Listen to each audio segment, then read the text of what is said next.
ବାହାରେ ଭାରି ଖରା। ଖରା ଦିନରେ କିଛି ଥଣ୍ଡା ଥଣ୍ଡା ପିଇବାକୁ ସମସ୍ତଙ୍କୁ ଇଚ୍ଛା ହୁଏ।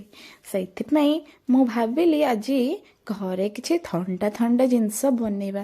ସେଥିପାଇଁ ମୁଁ ଘରେ ବନେଇବାକୁ ଆଜି ଚେଷ୍ଟା କରିଛି ଲସି। ଗରମ ଗରମ ବାହାରେ ଆଉ ଥଣ୍ଡା ଥଣ୍ଡା ଭିତରେ। ଚାଲନ୍ତୁ ଏହି ଲସି ରେସିପିଟି ପ୍ରସ୍ତୁତ କରିବା ପାଇଁକି ଆବଶ୍ୟକୀୟ ସାମଗ୍ରୀ ଗୁଡ଼ିକ ଜାଣି ରଖିବା। ଏଥିପାଇଁ ମୁଁ ନେଇଛି ଏଠି କିଛି କାଜୁ, ପିସ୍ତା ବାଦାମ, ଦହି ମୁଁ ଏଠି 1/2 ଲିଟର ନେଇଛି, ଚିନି ସ୍ୱାଦ ଅନୁସାରେ ନେଇଛି, ଆଉ ଏଠି ମୁଁ ରାବିଡ଼ି ମୁଁ ଏଇଟା ଘରେ ତିଆରି କରିଛି, ଆଉ ଖଣ୍ଡେ ନଡ଼ିଆ ମୁଁ ଏଠି ଅଳ୍ପ ନେଇଛି। ତ ଚାଲନ୍ତୁ ଗ୍ରାଇଣ୍ଡରରେ ମୁଁ ପ୍ରଥମେ ଦେଖନ୍ତୁ ଦହିକୁ ମୁଁ ଗ୍ରାଇଣ୍ଡରରେ ପକେଇଦେଲି।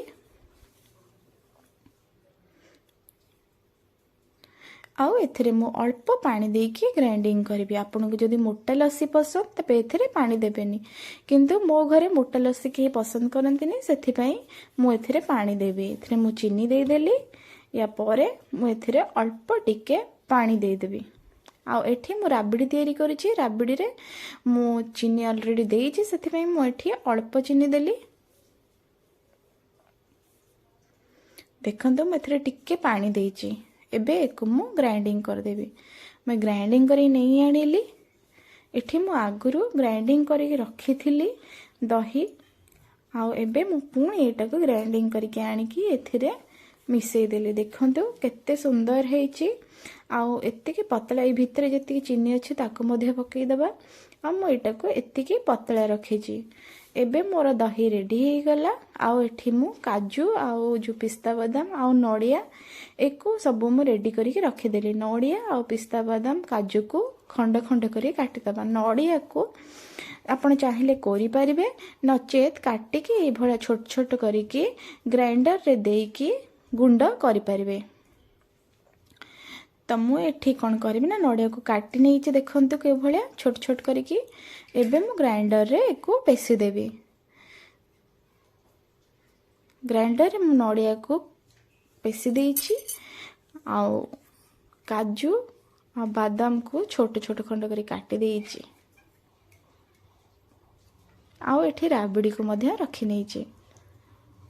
ତ ଏଠି ମୁଁ ଗ୍ଲାସ୍ ଆଉ ସବୁ ଜିନିଷକୁ ମୁଁ ସଜାଡ଼ିକି ରଖିଦେଲି। ଏଥରକ ଆମେ ଗ୍ଲାସ୍ରେ ଲସି ସର୍ଭ କରିବା। ଦେଖନ୍ତୁ ରାବିଡ଼ି ମୁଁ ଏଇଟା ଘରେ ପ୍ରସ୍ତୁତ କରିଛି। ରାବିଡ଼ିଟା ଦେଖନ୍ତୁ, ରାବିଡ଼ିର କନସିଷ୍ଟେନ୍ସି ଏଇଭଳିଆ ରଖିବେ ଆପଣ। ରହିଲେ ବହୁତ ଭଲ ଟେଷ୍ଟ ଆସିବ ଘରେ ରାବିଡ଼ି ତିଆରି କଲେ। ତ ମୁଁ ଘରେ ଏକ ରାବିଡ଼ି ତିଆରି କରିଛି। ପ୍ରଥମେ ଗ୍ଲାସ୍ରେ ଏଇଭଳି କିଛି ରାବିଡ଼ି ଦେଇଦେବା।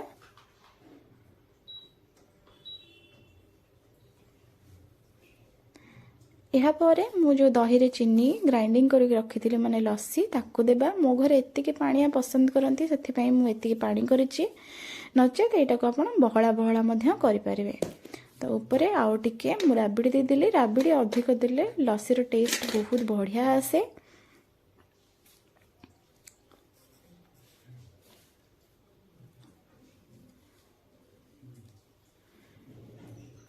ଏଠି ମୁଁ କିଛି ନଡ଼ିଆ ନେଇକି ଦେଇଦେବି। ନଡ଼ିଆକୁ ଯେଉଁଟା ମୁଁ ଗ୍ରାଇଣ୍ଡିଙ୍ଗ କରି ରଖିଥିଲି ମାନେ କୋରିକି ରଖିଥିଲି। ଏହାପରେ କାଜୁ ଦେଇଦେବା। ପିସ୍ତା ବାଦାମ ଦେଇଦେବା ଟିକେ।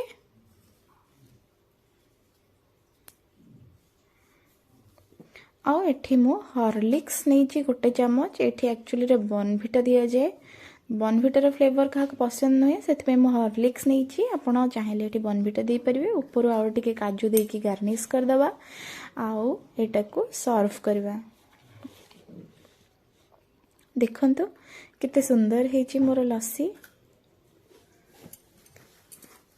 ଏବେ ଆମେ ଏଇଟାକୁ ପିଇବାକୁ ଦେବା। ମୁଁ ନେଇକି ଏଇଟା ଯାଉଛି ମୋ ନଣନ୍ଦେଇଙ୍କୁ ଦେଲି ଲସିଟା। ଆଉ ପଛରେ ବୁଝିବା କେମିତି ହେଇଛି, କେମିତି ଲାଗୁଛି। ବଢ଼ିଆ। ଦେଖିଲେ ତ ଲସିର ଟେଷ୍ଟ କେତେ ବଢ଼ିଆ ଅଛି। ମୋ ଘରେ ତ ଖାଇକି ସମସ୍ତେ ଖୁସି। ଆପଣ ବି ଆପଣଙ୍କ ଘରେ ଏମିତି ଲସି ତିଆରି କରନ୍ତୁ, ସମସ୍ତଙ୍କୁ ଦିଅନ୍ତୁ। ଦେଖନ୍ତୁ ମୁଁ ଆଉ 4ଟା ଗ୍ଲାସ୍ ରେଡ଼ି କରିଦେଇଛି। आमे एथरक ए लस्सी को लेकिन पीबू।